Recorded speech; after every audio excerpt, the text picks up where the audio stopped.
John 17:17 says God's word is truth. Not the truth, it is truth. So truth is whatever God says.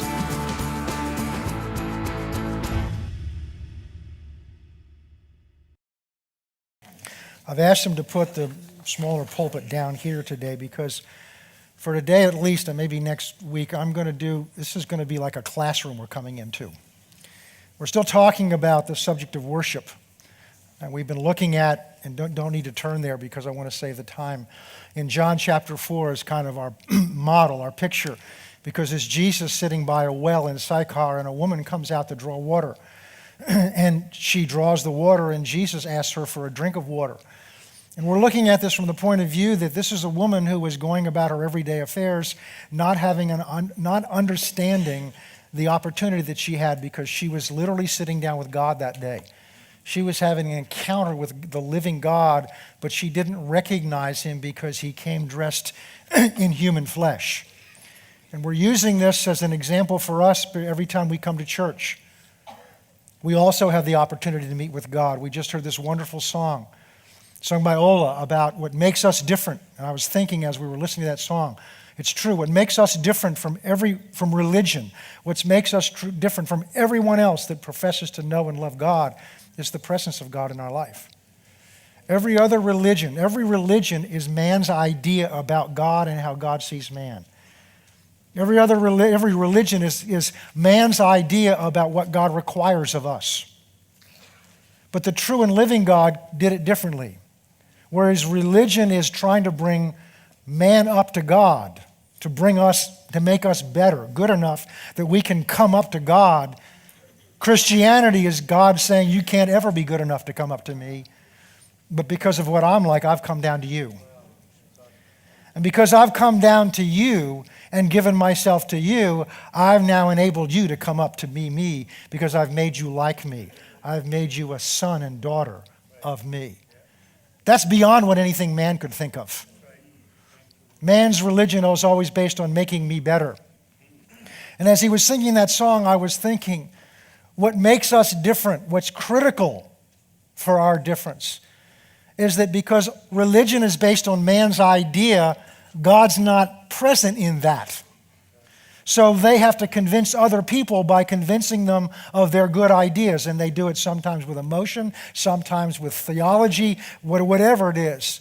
But what makes the church of the living God so different is what he's designed us to do is to impact people's lives, not through our efforts, not by what we know, not by what we even do, but it's what gets God's presence in us and among us. That's what makes you different. We're learning that on Wednesday nights. That's why we're to live a life that's separate, not isolated, but separate. Because when we blend into the world, we're denying who we are and who he is in us. But it's the presence of God, and as we've studied Moses, we've seen that when the children of Israel, when God came down on the mountain, and this is picking up where we're studying now, God comes down on that mountain and God wants to be with us, because that's what we're looking at. What we're studying is the verse in John chapter 4 where Jesus says, there's coming a day, and it now is, when my Father is going to, then he's going to long for, desire true worshipers. And we're looking at from the perspective of what God desires when we come together. God has an agenda when we come together. It's the desire of his heart. When we come here, it's not just to check off that Susie was here and Joe was here and Sally was here. God's been waiting for this opportunity, and I know we can interact with God throughout the week, and we should be, because it changes and enhances our experience with him here. But this is when his family comes together. You know, we've been away for 2 weeks and missed one Sunday. And boy, I could feel it. I walked in here and I could feel the strength of the body when I walked in that door. I could feel the strength of the body when I walk in that door. And that strength was brought in by you and brought in by me. It's when we come together, because it's God's presence in you and God's presence in me, collectively together is a greater presence. And so we've been looking at what God's heart is. God has a desire. And we need to see this from God's perspective, because that means we don't have to talk God into something. This is God's idea. Worship is God's idea. It's what he longs for. He desires out of the relationship that he has with us, because it will be an experience of that relationship at another level of reality that will change you. It will change you. It will change us. And God's plan is it will change our cities and our towns and our places of work.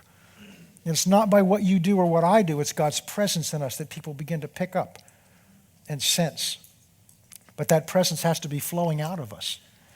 And so we've looked at it. We saw that Jesus said, my Father longs for true worshipers, those that will worship him in spirit and in truth. He longs for them. He desires them. We went back and we saw in the garden, we saw how God created man and God has satisfied the desire of his heart. And he walked with that man and that woman in the cool of the day, and that their sin, their rebellion, their disobedience created an incredible separation, which is part of what we're looking at. And we've studied the fact that the rest of the Bible is a story of God restoring back that intimacy, that communion together with them to satisfy the desire of his heart. We saw that he decided to do this by having a people that belonged to him. So he chose a man who was a pagan, Abram. And he called him out and entered into a blood covenant with him so that he could give him confidence of what God wanted to do in his life. And God's plan was that through that man and that woman who were incapable of producing a child, God wanted to create a nation of people that belonged to him so that he could be among them. And God brought them down into Egypt in order to take care of them, because God will take care of you if you follow him. If you allow God to, he will provide for you. He does know what's coming. He knew there was a famine coming. And so God brought them down there through a man named Joseph and a series of events that didn't look like it was God working in their lives, but it was God working in their lives. Romans 8:26 says, for God is at work to both to do will and to, no, it's not 8:26 at all. God causes everything to work together for good for those who love God, for those who love God, and who are called according to his purpose. God is at work in your life. And if you will cooperate with him, he's able to protect you and provide for you for things ahead of time before they even happen, because that's what he's like. He's watching over you to take care of you. And he did it with Israel. He brought them down into Egypt, and we saw that they overstayed their need to be there. And there's a whole story there and where there's a wrestling, and God, Moses, at one point the people refused to go into the promised land, and God says, that's it, I've had it with him, I'm going to withdraw and I'm going to start with another people. In the meantime, they created an idol to worship, a golden calf to worship, and God was ticked off at them and said, I'm going to fry them on the spot. And Moses interceded for them and taught God out of destroying them. And then Moses said, here's what I want to do. They can go into the promised land, but I'm not going to go with them. And this song we just heard reminded me, because Moses says, if you don't go with us, I'm not going.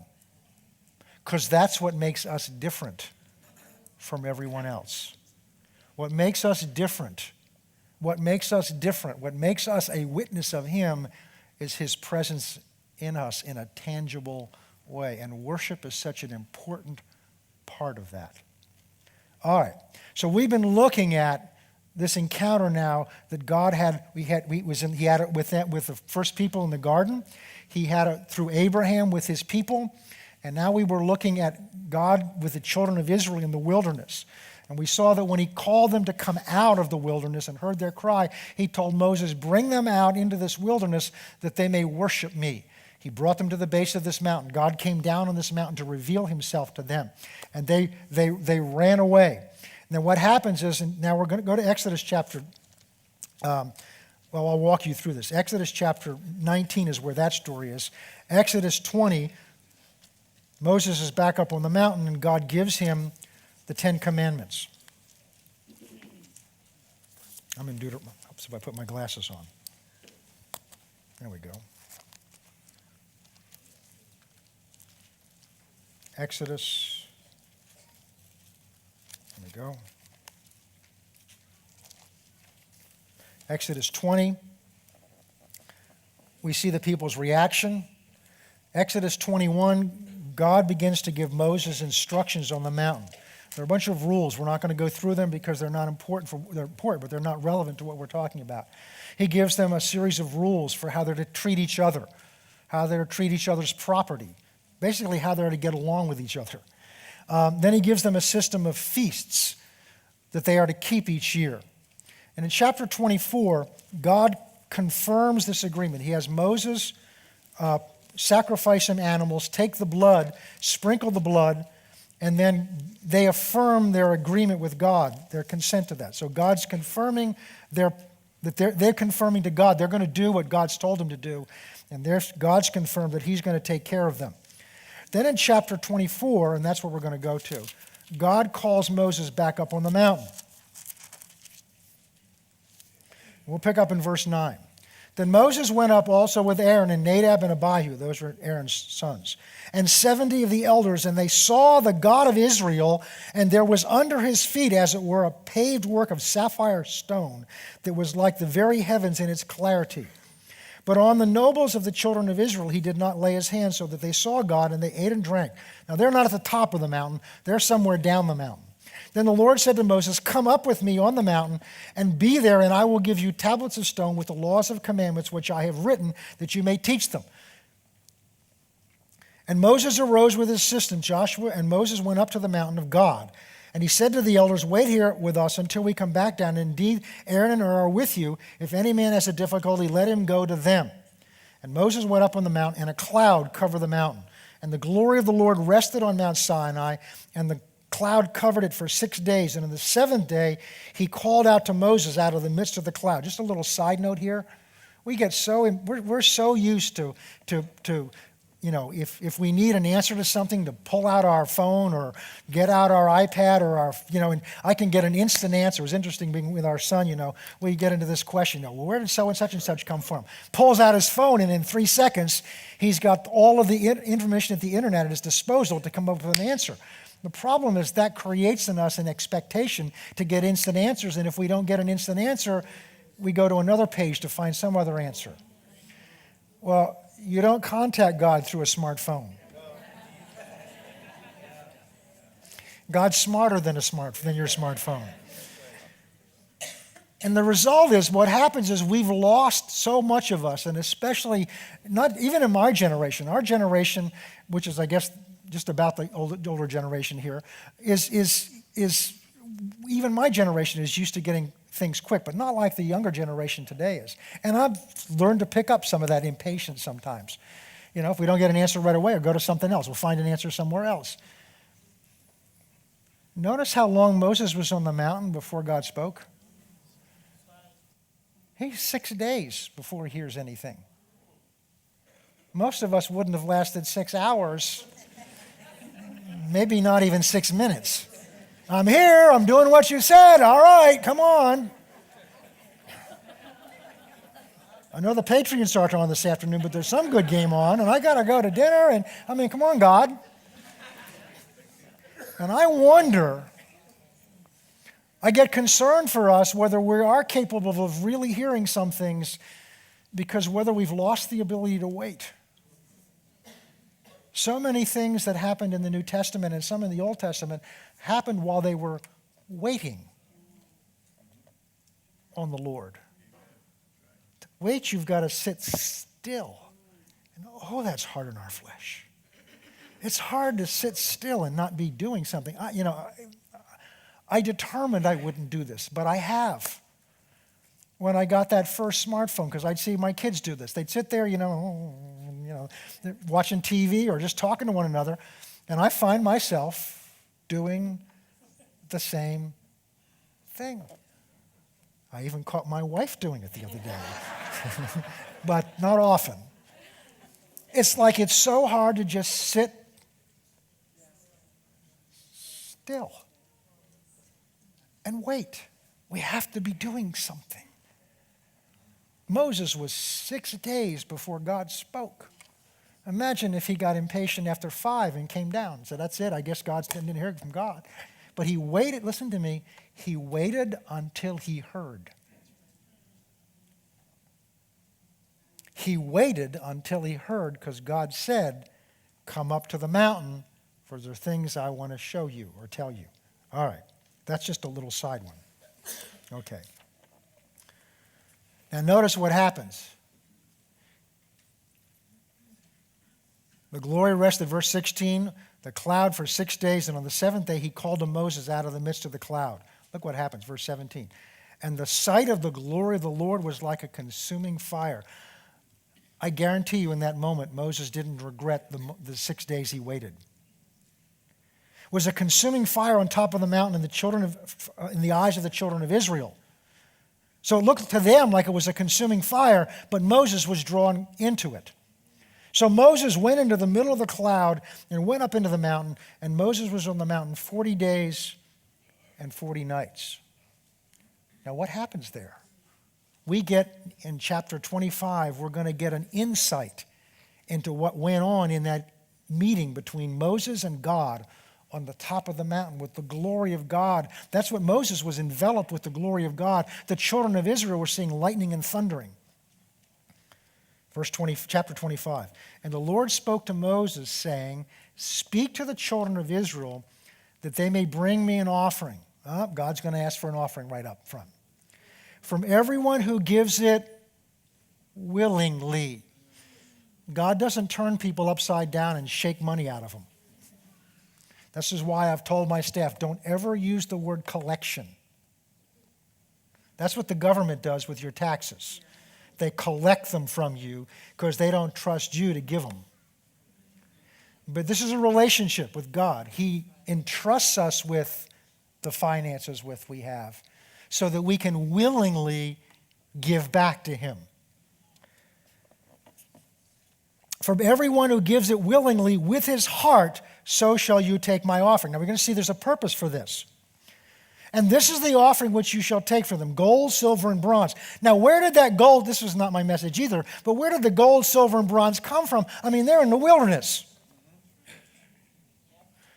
Well, if you go back and study when they left Egypt, they left under such a rush that the Egyptian women took their jewelry and literally, some translations said, threw it at them. Some translation says the Israelites plundered Egypt. So the world, which is what Egypt represents, took what they had, and they were so glad for them to leave, they threw their jewelry, their gold, their silver, their precious gems, they threw them at them. That's where they got them from. Because they'd spent some 400 years in bondage as slaves. And slaves don't collect bling. The silvery, shiny stuff. It was given to them when they left, but it was given to them for a purpose. And this was the purpose. Because they're going to use this gold and silver and precious stones to build something for God. Verse 4, purple, blue, scarlet threads. This is precious materials. Ram skins dyed red. Badger skins, acacia wood, oil for the light, spices and anointing oil for the sweet incense, onyx stones. It goes down through but look at verse 8. This is why, verse 8. Let them make for me a sanctuary. The word is a tabernacle. That I may dwell among them. This is what we're talking about. In the garden, God's passion. He created this man and woman so that he would have someone to dwell with, someone to pour his love out, because the kind of love that God has cannot be kept to itself. It's only enjoyed as it's given. It's only enjoyed as it's focused on someone, as it's blessing, as it's giving, as it's loving, as it's caring for, as it's protecting. And that's why God made this man to enjoy and this woman to enjoy. But their sin, their rebellion against him, created this enormous separation.